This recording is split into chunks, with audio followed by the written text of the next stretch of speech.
This is a production of Cornell University. I would like to first thank our generous donors, Barbara and David Zalaznick, for making this reading series possible.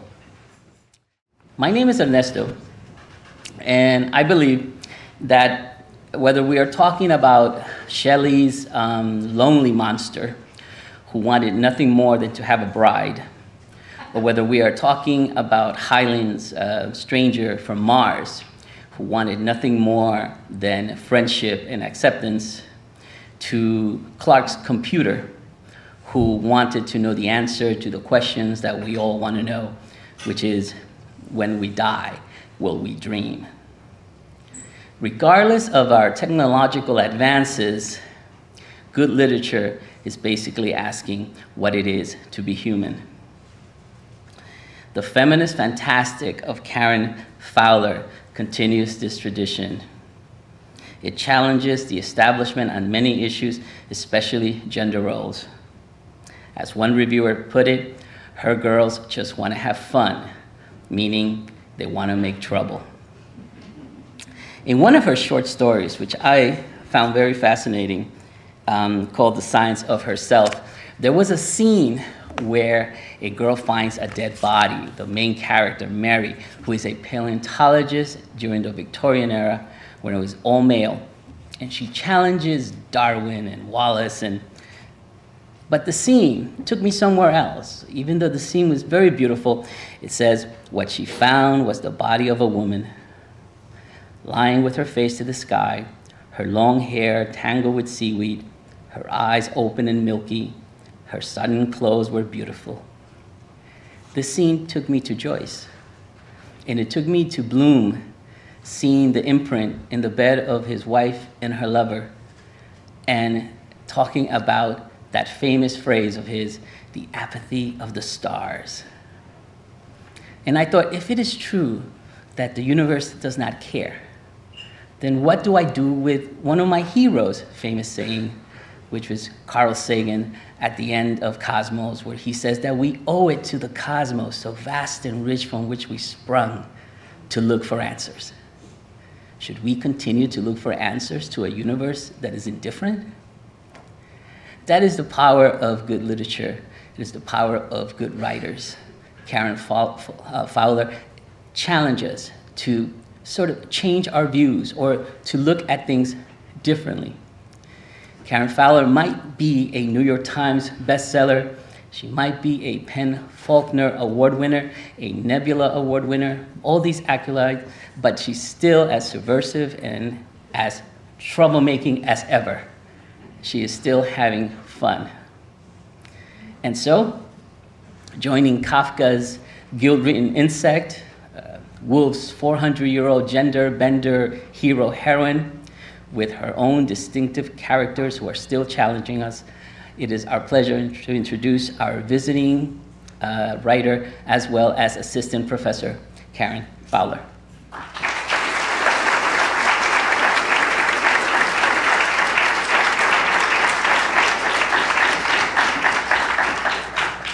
Thank you, Ernesto. I think that was a first for me. I don't think that I have ever been mentioned in the same sentence with Joyce before. So really, in many ways, my work is done, I think. I thank you so much to everybody who made this happen, to Cornell for inviting me for this semester, to all of you who've come today. Thank you to some of my students who are in the audience. I appreciate it. I see you. You are my favorite students. And I won't forget it.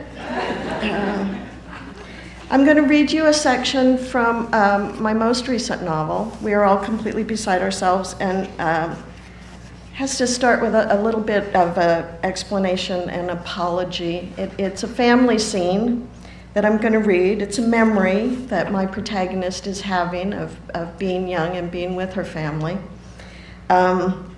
If you've read the book, then I think it's fairly clear that there is something in the book that I really intend to surprise you with. I really intend for you not to know something quite critical when you start to read the book, and not to know it for quite a long time. And often when I read from the book, just as I'm about to start, somebody says, you know, well, I hope you're not going to spoil the book by giving away the surprise. And so it is with great sadness that I tell you that the person who's about to spoil my book for you is me. And the is that in the family scene that I am going to be reading, one of the characters is a chimpanzee. Really, I do my best to keep that from you for about 70 pages in the book. But my protagonist is a woman named Rosemary. As a child, she was part of a psychological experiment involving being raised simultaneously with a chimpanzee named Fern, and this section is from her memory of those days. A day of bright sun and new snow. Lowell is the brother in the family. Lowell is throwing snowballs against the kitchen window. They splatter softly when they hit, leaving trails of shine across the glass. Fern and I are too excited to stand still, but twirl about the kitchen, trailing and spinning our scarves. We are so anxious to get outside, we are impossible to dress. Fern is stamping and rocking from side to side. She does a backflip, and then another, and then I am looking down on the top of her head as we link hands for a merry-go-round spin. I am asking where snow comes from, and why it comes only in winter. And if it snows in Australia in the summer, does that mean everything in Australia is opposite to our world? Is it light during the night and dark during the day? Does Santa bring you presents only if you've been very, very bad? Mom is not answering my questions, but fretting instead because there's no way to make Fern wear mittens or boots. If you put something on Fern's feet, she screams. The whole question of clothing has been a touchy one. Except in those times when Fern would be too cold without, a second exception has been made for a diaper, Mom would rather not dress her. She doesn't want Fern made comical. But I have to wear clothes, so Fern also has to. Besides, Fern wants them. Mom decides to classify Fern's clothing as self-expression, an anthropomorphism Dad dislikes. On this occasion, Mom settles for pinning her own large gloves to the cuffs of Fern's parka, shoving Fern's hands into them, but letting her take them right out again. Mom warns me to stay upright. No loping through the snow on my hands and feet. A smell spreads through the kitchen. I can see that Mom is considering sending Fern out anyway. She stinks, I say, and Mom sighs, unzips Fern's parka, takes her upstairs to change her clothes. Dad is the one who brings her down again, reinserts her into her snowwear. I hear the shower running upstairs. By now, I'm so hot, I'm sweating. Lowell has been building a snow ant. The abdomen, which Lowell calls the metasoma, is not as big as he wants.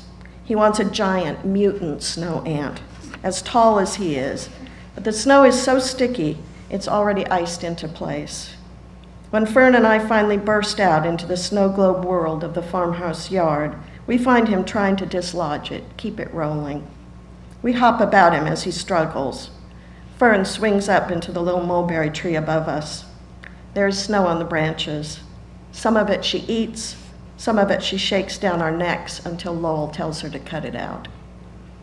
Fern is not much for cutting things out. Lowell puts up his hood. She drops onto his back, arm around his neck. I hear her laughing, a sound like a handsaw scraping back and forth. Lowell reaches over his head, grabs her arms, and somersaults her to the ground. She laughs more and climbs up the tree for a repeat. But Lowell has already moved off to find another white sheet of snow, start another snow ant. My mistake was to stop and wait for you guys, he says. We've got to keep it moving. He ignores Fern's cries of disappointment. I stay behind, digging a trench around the unfinished metasoma with my mittened hands. Fern climbs down, starts after Lowell. She looks back to see if I'm coming, and I sign for her to give me some help. Ordinarily, this would have no impact. But she's still mad at Lowell. She pivots back. Our father is standing on the porch with a cup of coffee. Nothing beside remains, Dad says, pointing with his cup to the abandoned snow ant abdomen, round the decay of that colossal wreck. Fern sits on the ground beside me, rests her chin on my arm, her feet on the metasoma. She stuffs another handful of snow into her mouth, smacks her protuberant, acrobatic lips, and turns to look up at me, eyes shining. Fern's eyes seem larger than human eyes, because the whites are not white, but an amber color, only slightly lighter than the irises. When I draw Fern's face, the color I use for her eyes is burnt sienna. Fern's own drawings are never finished, as she always eats the crayons. She kicks out the snowball with her feet. It's not clear this is meant to help, but it does. Beside her, I push with my hands. With less effort than I expected, it rocks a little and breaks free. I'm able to roll it now so that it gathers girth. Fern is bouncing behind me like a cork on a wave, sometimes on top of the snow crust and sometimes falling through. She leaves a churned wake, the trail of the Tasmanian devil. The gloves pinned to her cuffs flop over the snow like leather fish. Lowell turns, shading his eyes because the sun is one bright dazzle on the ice-white world. "How did you do that?" he shouts back. He's grinning at me through the porthole of his jacket. "I tried really hard," I say. Fern helped. "Girl power," Lowell shakes his head. "Awesome thing." "Power of love," says my father. "Power of love." And then the graduate students arrive. We're going sledding. No one tells me to calm down because Fern won't be calming down. My favorite grad student is named Matt. Matt's from Birmingham, England, and calls me Love, me and Fern both. I wrap my arms around his legs, jump up and down on the toes of his boots. Fern hurls herself at Caroline, knocking her into the snow. When Fern stands up, she is powdered head to toe like a donut. Both of us are demanding in our own ways to be picked up and swung. We are so excited that, in the strangely illuminating phrase my mother favors, we are completely beside ourselves. I always used to believe I knew what Fern was thinking. No matter how bizarre her behavior, no matter how she might deck herself out and bob about the house like a Macy's parade balloon, I could be counted on to render it into plain English. Fern wants to go outside. Fern wants to watch Sesame Street. Fern thinks you are a doo-doo head. Some of this was convenient projection, but you'll never convince me of the rest. Why wouldn't I have understood her? No one knew Fern better than I. I knew every twitch. I was attuned to her. "Why does she have to learn our language?" Lowell asked my father once. "Why can't we learn hers?" Dad's answer was that we still didn't know for sure that Fern was even capable of learning a language, but we did know for sure that she didn't have one. Dad said that Lowell was confusing communication with language when they were two very different things. Language is more than just words, he said. Language is also the order of words and the way one word inflects another. Only he said this at much greater length than Lowell, or I, or certainly Fern, wished to sit still for. It all had something to do with umwelt, a word I very much liked the sound of and repeated many times like a drum beat until I was made to stop. I didn't care so much what umwelt meant back then, but it turns out to refer to the specific way each particular organism experiences the world. I am the daughter of a psychologist. I know that the thing ostensibly being studied is rarely the thing being studied. When the Kellogg's first raised a child alongside a chimpanzee back in the 1930s, the stated purpose was to compare and contrast developing abilities, linguistic and otherwise. This was the stated purpose of our study as well. Color me suspicious. The Kellogg's believed that their sensationalistic experiment had sunk their reputations, that they were never again taken seriously as scientists.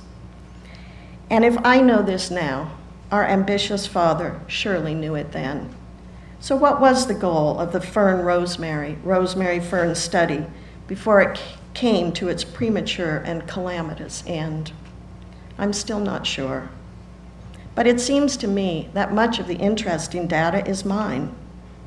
As I grew, my language development not only contrasted with Fern's, but also introduced a perfectly predictable X factor that undermined all such comparisons. Ever since Day and Davis published their findings in the 1930s, there's been a perception that twinness affects language acquisition. Newer and better studies took place in the 1970s, but I'm not sure our parents were looking in their direction yet. Nor would such studies have been completely relevant to a situation such as ours, where the twins had such disparate potentials. Though Fern and I were sometimes separated while the grad students observed us, we spent most of our time together. As I developed the habit of speaking for her, she seemed to develop the expectation that I would. By the time I turned 3, I was already serving as Fern's translator in a way that surely retarded her progress. So I think that, instead of studying how well Fern could communicate, our father might have been studying how well Fern could communicate with me. That there was a vice versa here, a tabloid-ready vice versa, was unavoidable but unacknowledged. Here is the question our father claimed to be asking. Can Fern learn to speak to humans? Here is the question our father refused to admit he was asking. Can Rosemary learn to speak to chimpanzees? One of the early grad students, Timothy, had argued that in our pre-verbal period, Fern and I had an idioglossia, a secret language of grunts and gestures. This was never written up, so I learned of it only recently.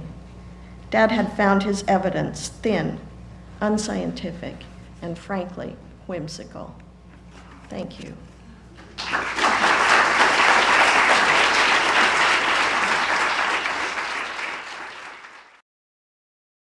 This has been a production of Cornell University, on the web at cornell.edu.